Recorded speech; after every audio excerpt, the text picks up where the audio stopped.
এক চাঞ্চল্যকৰ ঘটনা সংঘটিত হৈছে। এবাৰ নৈত উপঙি থকা অৱস্থাত উদ্ধাৰ হৈছে এগৰাকী মহিলাৰ নিথৰ দেহ। আৰু এই ঘটনা কেন্দ্ৰ কৰি এতিয়া গৌৰীপুৰৰ আথানীত চাঞ্চল্য বিৰাজ কৰিছে মুহূৰ্তত। সবিস্তাৰে খবৰ লৈ আহিছো। আৰু এইবাৰ নৈত উপঙি থকা অৱস্থাত উদ্ধাৰ হৈছে এগৰাকী মহিলাৰ নিথৰ দেহ, এগৰাকী মহিলাৰ মৃতদেহ উদ্ধাৰ হৈছে। এই ঘটনাই এতিয়া চাঞ্চল্যৰ সৃষ্টি কৰিছে গৌৰীপুৰৰ আথানীত। আৰু নৈত উপঙি থকা অৱস্থাত আচলতে স্থানীয় ৰাইজে প্ৰত্যক্ষ কৰিছে মহিলাগৰাকীৰ মৃতদেহ। আৰু মৃতদেহ প্ৰত্যক্ষ কৰাৰ পাছতে এতিয়া চাঞ্চল্য বিৰাজ কৰিছে আথানীত। আৰু মৃতদেহটো আচলতে টিপকাই নদীৰ পানীত উপঙি আছিল। আৰু টিপকাই নদীৰ পানীত উপঙি থকা অৱস্থাতে স্থানীয় ৰাইজে এই মহিলাগৰাকীৰ মৃতদেহ প্ৰত্যক্ষ কৰিছে। আৰু মৃত্যু হোৱা মহিলাগৰাকী ইতিমধ্যে আথানী গাঁৱৰ তান্দ্ৰা ভট্টাচাৰ্য বুলি জানিব পৰা গৈছে।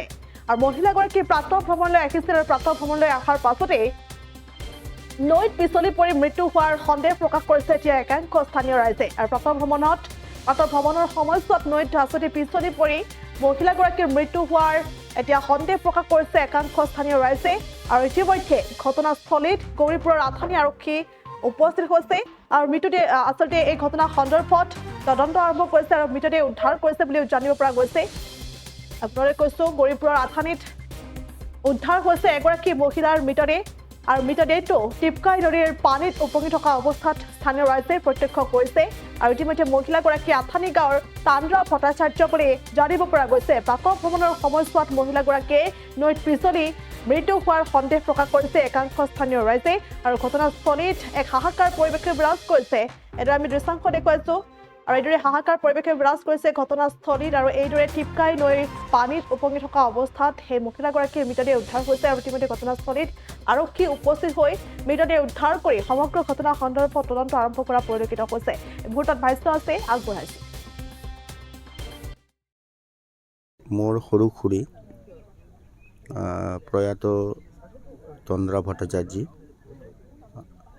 বয়স আনুমানিক 62-63 হ'ব। তেখেতে সদায় প্ৰাতঃ ভ্ৰমণ, তাৰপিছত আপোনাৰ সান্ধ্য ভ্ৰমণ এইবিলাক কৰি তেখেত বৰ সুস্থই আছিল। আৰু তেখেতৰ এনেকুৱা এটা তেওঁ নিৰোগী আছিল, কিন্তু তো প্ৰেছাৰ চুগাৰ এইবিলাক একোকে নাছিল।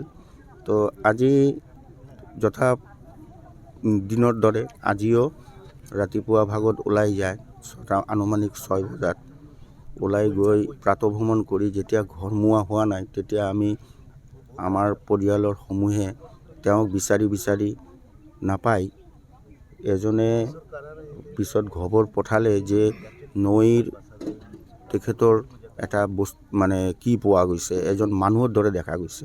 আমি ততাতৈয়াকৈ নৈৰ পাৰত আহোঁ আৰু পুলিচ প্ৰশাসনক খবৰ দিওঁ। আৰু তেখেতক সেই নৈৰ পৰা টিপকাই নৈৰ পৰা তেখেতৰ নিশ্চৰ দেহ উদ্ধাৰ কৰা হয়। আৰু তেখেত ইতিমধ্যে পৰলোক প্ৰাপ্তি হয়। আৰু আজি বৰ এইটো মৰ্মান্তিক ঘটনা, কাৰণ তেখেতে সদায় এই বাটেৰেই অহা যোৱা কৰে, কেতিয়াও তেনেকুৱা ঘটনা হোৱা নাই। আজি ঈশ্বৰ বা ভগৱানে জানে কি কাৰণে তেখেতৰ এনেকুৱা মৰ্মান্তিক তেখেতে মৃত্যুক সাৱটি ল'লে। ঈশ্বৰ বা ভগৱানেই তেখেতৰ এই যিটো জানে।